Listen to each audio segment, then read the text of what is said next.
The old alarm clock rang loudly at exactly 6:30 a.m., just like it had every morning for the past 15 years. Robert Martinez opened his tired eyes and slowly sat up in his small bed. His back hurt as always, a constant reminder of the heavy bags he used to carry during his time as a soldier in Vietnam. But Robert never complained about the pain. He had learned long ago that complaining did not make anything better. Robert was 78 years old now, with gray hair and a beard that he sometimes forgot to trim. His hands were rough and wrinkled from years of hard work, and his brown eyes had seen more sadness than most people could imagine. But despite everything he had been through, Robert still got up every morning with hope in his heart. He lived alone in a tiny apartment on the second floor of an old building. The walls were thin, and he could hear his neighbors talking, laughing, and sometimes fighting. The apartment was not much to look at, but it was clean and it was home. On the walls hung old photographs from his time in the army, and on a small table sat a wooden box containing his military medals. These things were his most precious possessions. After getting dressed in his usual clothes, old jeans, a faded green shirt, and the same black military boots he had worn for 20 years, Robert made himself a simple breakfast. Just coffee and toast, nothing fancy. He ate slowly while looking out his small window at the street below. The neighborhood had changed so much since he first moved here. When Robert first came to live on Maple Street, it was a quiet place full of families with children. Neighbors knew each other's names and helped each other when times were hard. Old Mrs. Johnson used to bake cookies for everyone, and Mr. Peterson would fix people's cars for free. But those days were gone now. Most of the old neighbors had moved away or passed away, and new people came and went so quickly that Robert barely had time to learn their faces. The new neighbors were mostly young people who seemed always to be in a hurry. They did not talk to Robert when they passed him in the hallway, and sometimes they looked at him like he did not belong there. Robert tried not to take it personally.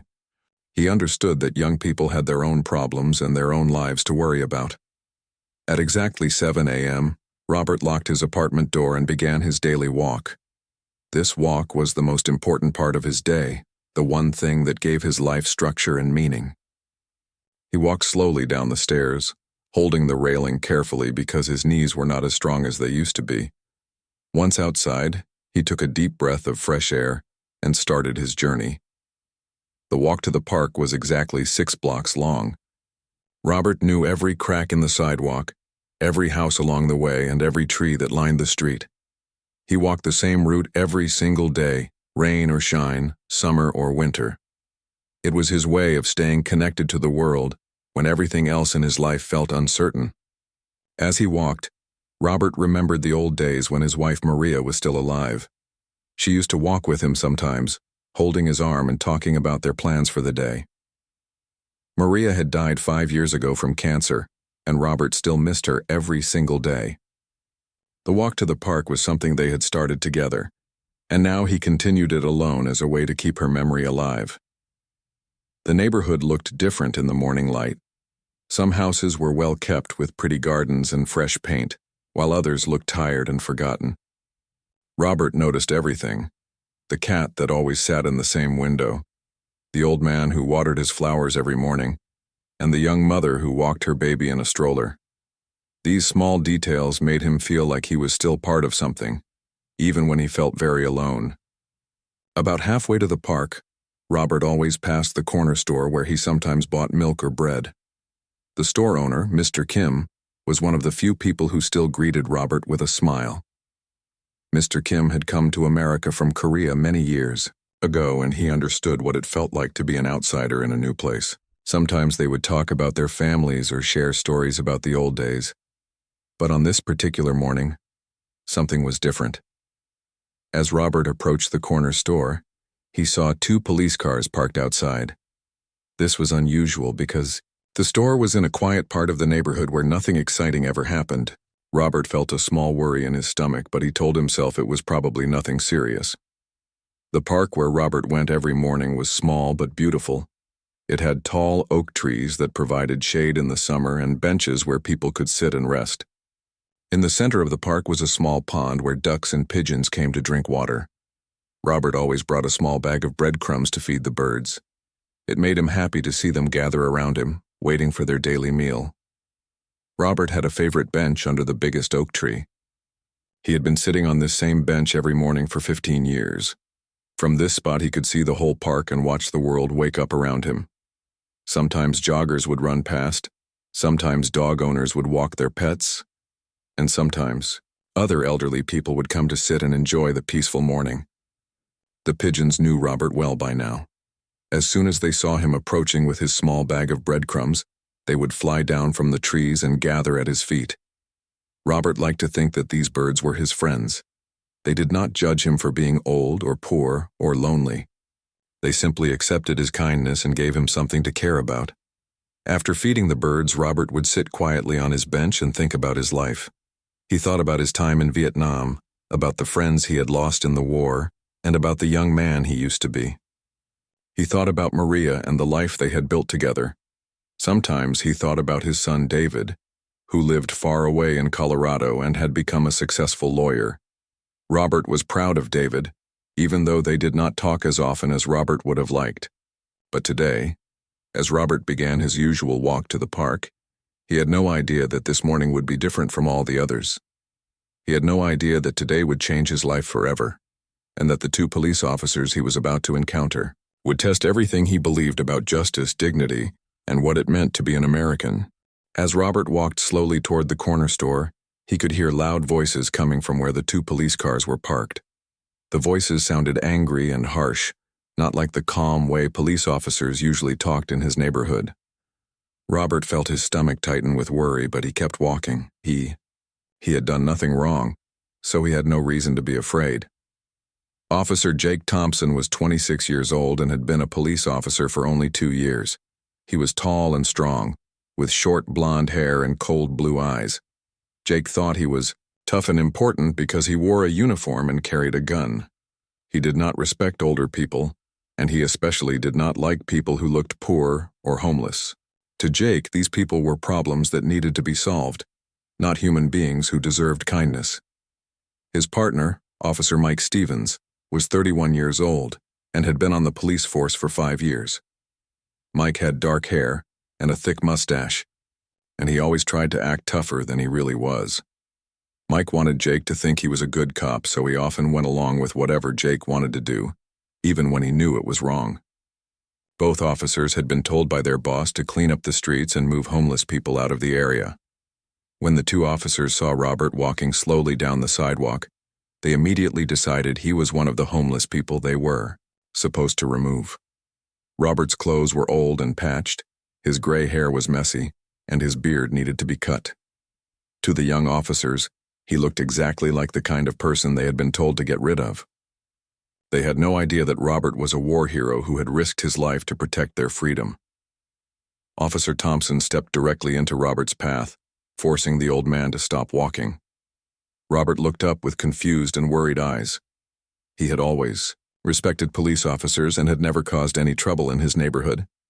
He could not understand why this young officer was blocking his way. "Hey, old man," Officer Thompson said in a loud, rude voice. "What are you doing walking around here? You don't belong in this neighborhood." Robert's voice was quiet and respectful when he answered. "I live here, officer. I'm just walking to the park like I do every morning.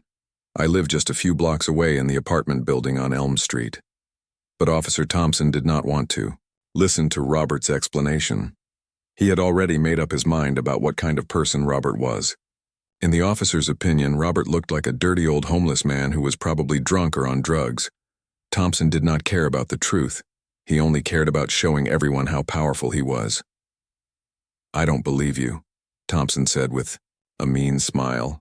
"You look like one of those bums who sleep in the park and make trouble for decent people. I think you're lying to me, and I don't like liars." Officer Stevens walked over to join his partner.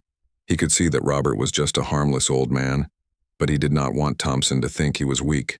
So instead of doing the right thing and protecting Robert, Stevens decided to help Thompson bully the elderly veteran.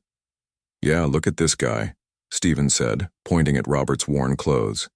"He's probably been drinking all night. I bet he smells like alcohol and garbage."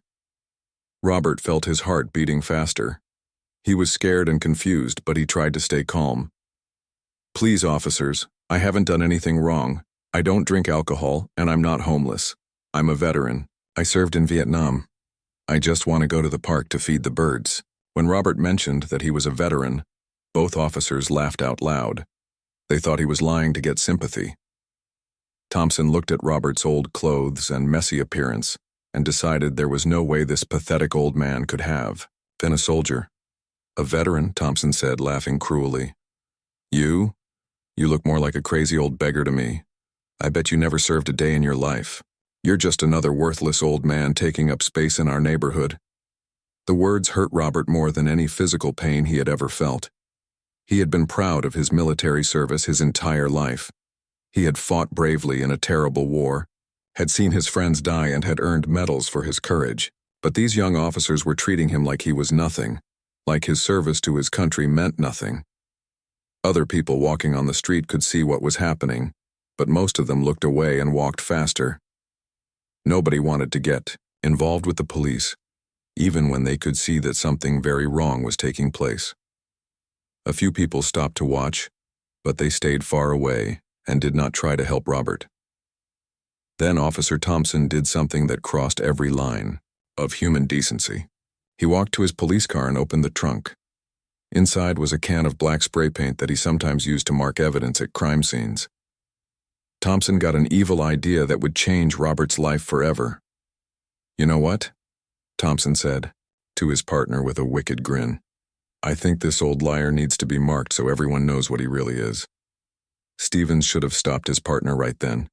He should have remembered his duty to protect and serve all people, including elderly veterans like Robert. But instead, Stevens took out his phone and got ready to record what was about to happen. Sit down on the curb, old man, Thompson ordered Robert. Right now. Robert was so frightened and confused that he did what the officer told him to do. He sat down slowly on the concrete curb, his old joints aching as he lowered himself down. He still could not believe this was really happening to him. Without any warning, Officer Thompson shook the can of spray paint and began spraying cruel words directly onto Robert's gray hair and forehead. The cold, harsh paint hit Robert's scalp and immediately began to burn his skin. The chemical smell was so strong that it made Robert's eyes water and his throat burn.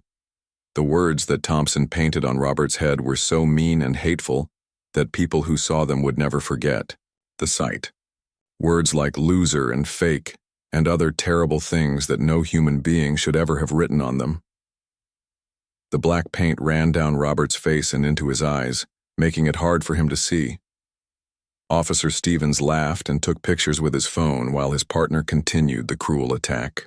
Robert sat there shaking, not from cold or fear, but from the complete shock of being treated worse than an animal by people who were supposed to protect him. The spray paint kept dripping down Robert's face as more and more people stopped to stare. Some people looked shocked and upset, but others seemed to think it was funny. Robert had never felt so humiliated and alone in his entire life, not even during the worst days of war. After Officer Thompson finished spraying the hateful words on Robert's head, both officers stood back to look at their cruel work. The black paint covered most of Robert's gray hair and had dripped down his forehead, cheeks, and neck. The chemical smell was so strong that it made Robert feel sick to his stomach. His scalp burned like it was on fire, and his eyes were watering so much that he could barely see. Officer Stevens took more pictures with his phone, laughing as he showed them to his partner. This is perfect, Stevens said with a mean smile. Everyone will know what kind of person this old fool really is. Officer Thompson felt proud of what he had done. He thought he had taught Robert an important lesson about staying out of their neighborhood. The young officer had no idea that he had just committed a terrible crime against a man who had served his country with honor and courage. Now listen, carefully, old man, Thompson said in a cold, threatening voice. You're going to walk home exactly like this. Don't you dare try to wash that paint off or cover it up. I want everyone in this neighborhood to see what happens to liars and troublemakers. Robert tried to speak, but his voice came out as just a whisper. The paint fumes had hurt his throat, and he was still in shock from what had just happened to him. He could not believe that police officers in America would treat any person this way, especially an elderly veteran who had never hurt anyone. And, if we see you on these streets again looking like a homeless bum, Stevens added, we'll make sure your punishment is much worse next time. Do you understand us? Robert nodded his head slowly. He was afraid that if he tried to argue or defend himself, the officers might hurt him even more. All he wanted now was to get away from these cruel men and go home to the safety of his small apartment. "Get up and start walking," Thompson ordered. "And remember, everyone is going to see you like this. Everyone is going to know what you really are." Robert stood up very slowly. His old knees shook as he tried to balance himself, and his hands trembled as he reached out to steady himself against a nearby wall. The paint was still wet and sticky, and he could feel it continuing to drip down his face and onto his shirt. The walk home was the longest and most terrible journey of Robert's entire life. Every single step was torture, not just because of the burning paint on his skin, but because of the looks he got from everyone he passed. The 6 blocks back to his apartment felt like 6 miles. The first person Robert encountered was Mrs. Wilson, an older woman who lived on his street. She had always been polite to Robert before, but when she saw him now with the hateful words painted on his head, she made a disgusted face and quickly crossed to the other side of the street. She did not want to be seen near someone who looked so strange and shameful. As Robert continued walking, more and more people began to notice him. A group of teenagers waiting at the bus stop started pointing at him and laughing loudly. They took pictures with their phones and made jokes about the crazy old man with paint in his hair. Robert wanted to tell them that he was not crazy, that he was a veteran who had fought for their freedom, but he knew they would not believe him. A young mother pushing her baby in a stroller saw Robert approaching and quickly turned around to walk in the opposite direction. She did not want her child to see such a disturbing sight. The baby started crying, and the mother picked up her pace to get away from Robert as quickly as possible. Outside the grocery store, several people were talking and shopping. When they saw Robert, their conversation stopped, and they all stared at him with shock and disgust. Some people whispered to each other, wondering what terrible thing Robert must have done to deserve such treatment. Others just shook their heads and looked away, not wanting to get involved. An elderly man named Mr. Garcia, who had always nodded politely to Robert in the past, now looked at him with fear and confusion. Mr. Garcia had known Robert for several years and had always thought he was a decent, quiet neighbor. But seeing Robert covered in spray paint with cruel words written on his head made Mr. Garcia wonder if he had been wrong about Robert all along. The burning sensation on Robert's scalp was getting worse with each passing minute. The spray paint was not meant to be used on human skin, and it was causing a serious chemical burn. Robert's head felt like it was on fire, and the fumes were making him dizzy and nauseous, but he was too ashamed and embarrassed to ask anyone for help. When Robert finally reached his apartment building, he saw several of his neighbors standing outside talking. They all stopped their conversation and stared at him in shock and horror. Mrs. Patterson, who lived on the first floor, gasped and covered her mouth with her hand. Mr. Johnson quickly ushered his young grandson inside, not wanting the boy to see such a disturbing sight. Robert's neighbor, Mrs. Chen, a kind woman from China who had always been friendly to him, was checking her mailbox when she saw Robert approaching. At first, she did not recognize him because of all the black paint covering his head and face. When she realized it was Robert, her eyes filled with tears of sympathy and anger. "Oh my goodness, Mr. Robert," Mrs. Chen said, rushing to his side. "What happened to you? Who did this terrible thing?" Robert tried to explain, but his voice was still just a whisper. The paint fumes had damaged his throat, and he was too upset and embarrassed to speak clearly. Mrs. Chen could see that Robert was in pain and needed help immediately. Come, Mrs. Chen said gently, taking Robert's arm. "Let me help you. Upstairs. We need to get this poison off your head right away." As they climbed the stairs together, Robert felt like his legs might give out at any moment. The chemical burns on his scalp were throbbing with pain, and he felt weaker than he had ever felt in his life. Mrs. Chen had to support most of his weight as they made their way slowly to his apartment door. Once inside his apartment, Robert collapsed into his old chair and began to cry for the first time in many years. The tears mixed with the black paint on his face, creating dark streaks down his cheeks. Mrs. Chen immediately went to his kitchen and brought back wet towels to try to clean the paint from his head and face. But the spray paint had already started to harden, and it would not come off easily. Mrs. Chen scrubbed as gently as she could, but Robert winced in pain every time she touched his burned scalp.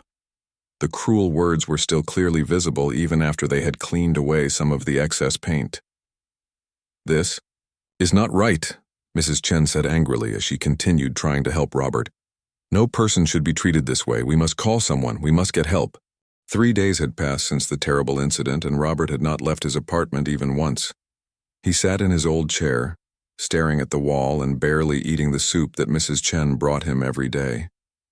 The spray paint was still stuck in his hair, and no matter how hard they tried, they could not get all of it out. The cruel words were still visible on his scalp, a constant reminder of the shame and humiliation he had suffered. Mrs. Chen was very worried about Robert. She had never seen him so sad and broken. He barely spoke to her when she came to check on him, and he refused to answer his phone when it rang. She knew that Robert had a son who lived far away, and she thought maybe it was time to call him. Meanwhile, in Denver, Colorado, David Martinez was having a busy week at his law office. David was 35 years old and had worked very hard to become a successful lawyer. He specialized in helping people who had been treated unfairly by police officers, government officials, and big companies. David had learned about fighting for justice from his father, who had always taught him to stand up for people who could not defend themselves. David was tall like his father, with dark hair and intelligent brown eyes. He dressed in expensive suits and lived in a nice house, but he had never forgotten where he came from. His father, Robert, had worked hard his whole life to give David opportunities for a better future. David was proud of his success, but he was even more proud of his father's service as a soldier in Vietnam. Every few days, David tried to call his father to check on him and make sure he was okay. Robert lived alone, and David worried about him, especially since his mother Maria had died 5 years ago. Usually, Robert was happy to hear from David and would tell him about his walks to the park, his neighbors, and the birds he fed every morning. But this week was different. David had called his father's apartment 3 times, and each time the phone just rang and rang with no answer. This was very unusual because Robert almost never left his apartment except for his morning walks, and he always answered the phone when David called. On Friday afternoon, David decided to call Mrs. Chen, whose phone number Robert had given him for emergencies. David had met Mrs. Chen once when he visited his father, and he knew she was a kind woman who looked out for Robert. When Mrs. Chen answered the phone, David could hear immediately that something was wrong. Her voice sounded upset and worried, and she seemed relieved to hear from him. "David, I am so glad you called," Mrs. Chen said, speaking quickly. "Something terrible has happened to your father. He needs you to come here right away." David felt his heart start beating faster. "What happened? Is he hurt? Is he in the hospital?" Mrs. Chen took a deep breath and began to tell David the whole story.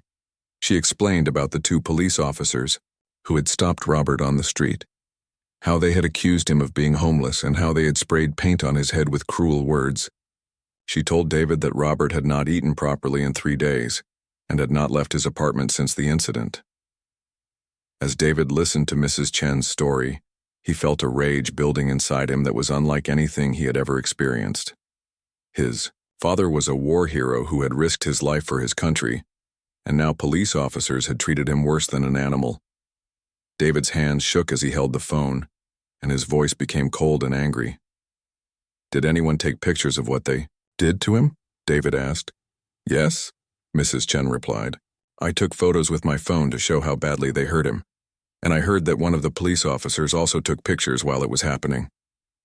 David immediately understood the legal implications of what had happened. As a civil rights lawyer, he knew that what the officers had done was not just morally wrong, it was also illegal in many different ways. They had violated his father's constitutional rights, committed assault, and caused emotional distress.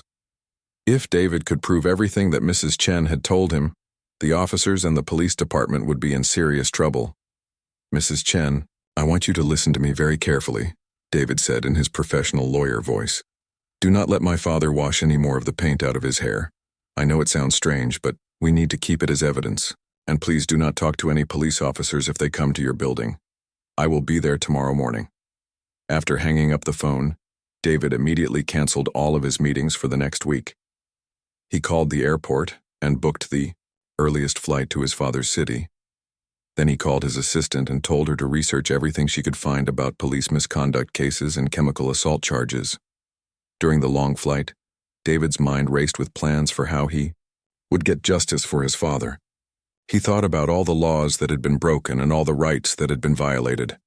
But more than anything, he thought about his father as a young man, bravely fighting in the jungles of Vietnam, never imagining that 40 years later, he would be attacked by the very people who were supposed to protect him. David also thought about his mother Maria and how she would have reacted to seeing her husband treated this way. Maria had always been Robert's biggest supporter and had been so proud of his military service. David knew that his mother would have wanted him to fight for his father's dignity and make sure the people responsible were punished. As the plane flew through the night sky, David made a promise to himself and to his father's memory of service. He would use every skill he had learned as a lawyer, every contact he had made in his career, and every resource at his disposal to make sure that justice was served. The police officers who had humiliated his father would pay for what they had done, and David would make sure that no other elderly person would ever suffer the same treatment. David also thought about his father's fellow veterans, the men who had fought beside Robert in Vietnam and who had made sacrifices for their country. Many of these brave soldiers were now elderly and vulnerable, just like Robert. David realized that fighting for his father was not just about family. It was about honoring all the veterans who had served their country and deserved to be treated with respect and dignity. When the plane finally landed, David felt more determined than he had ever felt in his life. He rented a car and drove straight to his father's apartment, knowing that the fight for justice was about to begin. David arrived at his father's apartment building early Saturday morning.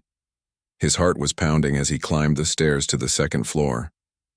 When Mrs. Chen opened Robert's apartment door for him, David barely recognized the broken man sitting in the dark living room. His father, who had always been his hero and the strongest person he knew, looked like a shadow of his former self. The spray paint was still visible in Robert's gray hair, and the cruel words could still be read on his scalp. But worse than the physical damage was the look in Robert's eyes.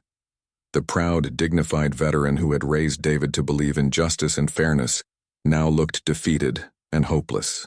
"Dad," David said softly, kneeling down beside his father's chair. "I'm here now. Everything is going to be okay." Robert looked up at his son with tears in his eyes. "David, I don't understand why they did this to me. I served my country. I never hurt anyone. Why did they treat me like I was garbage?" David felt his anger growing even stronger, but he kept his voice calm and gentle for his father's sake. "Because they're bad people who don't deserve to wear police uniforms. But I promise you, Dad, they're going to pay for what they did to you." David immediately began documenting everything. He took careful photographs of his father's injuries and the paint still stuck in his hair. He wrote down every detail of the story that Mrs. Chen and Robert told him. He also asked Mrs. Chen to show him the pictures she had taken right after the incident happened. Then David made an important discovery. Mrs. Chen told him that she had heard from other neighbors that one of the police officers had posted pictures of Robert on social media. David used his laptop computer to search for the officers' names and found their personal social media accounts. What David found made him even more angry than before. Officer Thompson had posted several pictures of Robert covered in spray paint, along with laughing emojis and cruel comments. The officer had shared the photos with his friends as if humiliating an elderly veteran was something to be proud of. David immediately saved copies of all the posts as evidence. David also discovered that the corner store where the incident happened had security cameras. He went to speak with Mr. Kim, the store owner, who was shocked and angry when he learned what had happened to Robert. Mr. Kim had always liked Robert and knew he was a good man. He immediately gave David copies of the security camera footage that showed the entire cruel attack. Within 48 hours, David had gathered enough evidence to build a strong legal case. He filed multiple lawsuits against Officer Thompson, Officer Stevens, the police department, and the city. The charges included violation of civil rights, assault, battery, intentional infliction of emotional distress, and chemical assault. But David did not stop with just filing lawsuits. He contacted every major newspaper and television station in Tabai, the region. He wanted the whole world to know how his father had been treated, and to make sure that nothing like this ever happened again. The story exploded across the news media faster than David had expected. Local television stations showed the security camera footage of the officers spraying paint on Robert's head. Newspapers printed the pictures that Thompson had posted on social media. Radio stations talked about the story all day long.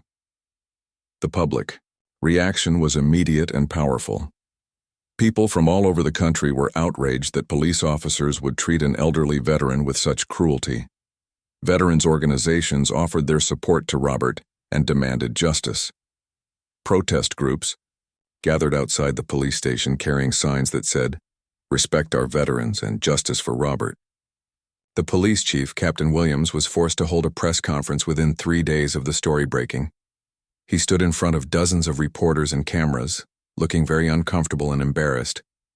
Captain Williams publicly apologized to Robert and announced that both Officer Thompson and Officer Stevens had been immediately fired from the police force. "The actions of these two former officers do not represent the values of our police department," Captain Williams said. "What they did was wrong, illegal, and completely unacceptable.